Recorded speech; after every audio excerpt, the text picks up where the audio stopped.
Bom dia, um feliz dia. Hoje é quarta-feira, dia 5. Vamos aí meditar na palavra de Deus. Hoje a lição vem falando porta de esperança. A lição pede para a gente ler Josué capítulo 8, do verso 1 ao verso 29. Bom, no capítulo 7 nós vimos a derrota do exército de Israel, do povo de Israel, para os habitantes de Ai. Não é isso? Eles fugiram deles, né? E eles fracassaram. Vimos também que o fracasso dele foi porque Deus não estava com eles, porque havia pecado no meio do povo, né? Nós vimos que Acã havia pego das coisas condenadas que o Senhor havia alertado para não pegar, e em virtude disso o exército, né, perdeu a guerra, né? Nós vimos também que devido a esse pecado o povo teve que se santificar.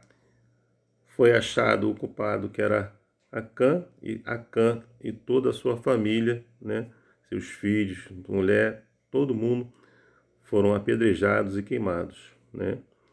E agora, no capítulo 8, né, nós vemos aqui que Deus está à frente dessa batalha. E lá no capítulo 8, no verso 1, olha o que a palavra de Deus diz. Disse o Senhor a Josué: não temas, não te atemorizes, toma contigo toda a gente de guerra, dispõe-te e sobe a Ai. Olha que entregarei nas tuas mãos o rei de Ai, e seu povo e a sua cidade, e a sua terra. Né? E ele leva agora, em vez de 3.000 homens, ele leva 30.000 homens valentes. Não é isso? E agora Deus está à frente da batalha. Deus utiliza aí uma estratégia, né? Que efetivamente deu a vitória inicial lá para Ai, lá no capítulo 7, onde o povo de Israel, né, o exército de Israel fugiu, não é isso? E acabou o povo de Ai tendo a vitória. Agora a estratégia de Deus converte aí a derrota inicial que houve lá no capítulo 7 de Israel em uma vantagem tática, né, transformando assim o vale de Acor, que significa desgraça, em uma porta de esperança, como é relatado lá em Oséias capítulo 2, verso 15.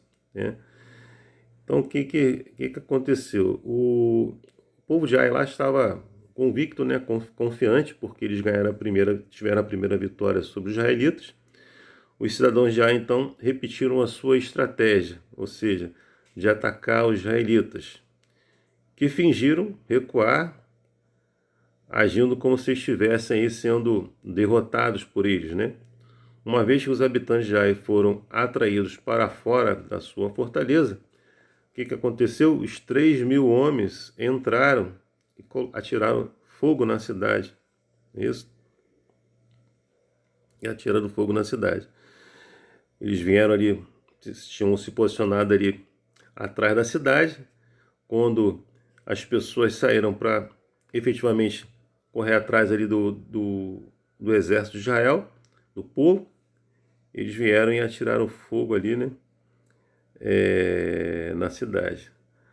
Lá em Josué, capítulo 8, verso 7, diz que deixa claro que não foi uma estratégia que trouxe aí a vitória, mas seria o próprio Senhor que concederia a vitória e entregaria a cidade de Ai aos israelitas, conforme nós lemos aqui no capítulo 8, no verso 1, não é isso? E Josué capítulo 8, verso 7 diz isso também.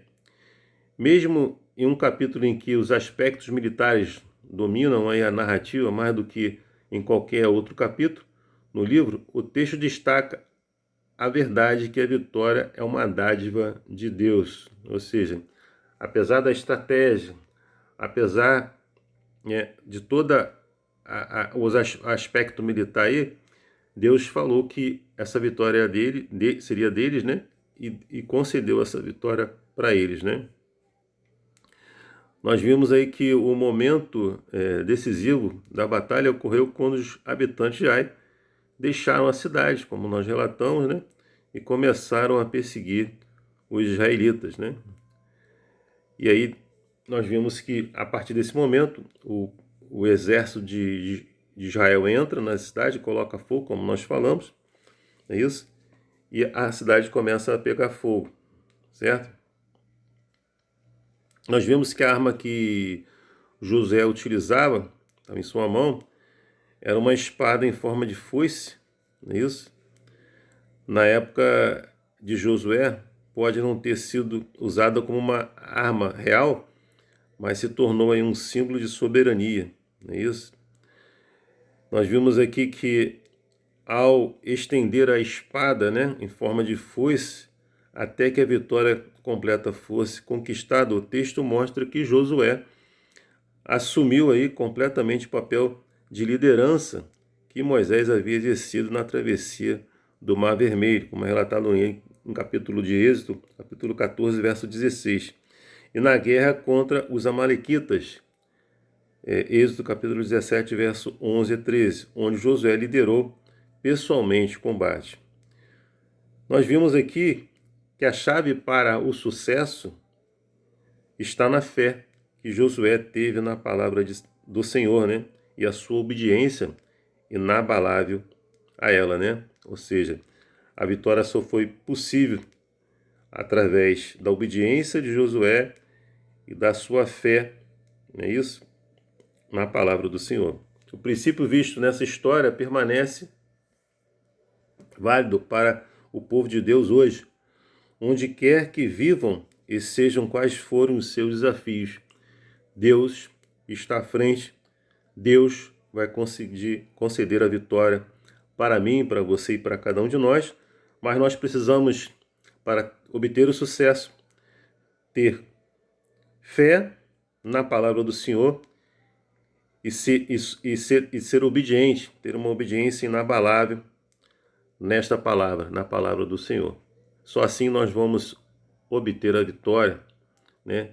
E termos esperança de que a vitória é certa quando o Senhor está à frente da batalha. Que Deus te abençoe, que você tenha uma quarta-feira abençoada, você e sua família, meu desejo, minha oração. Amém.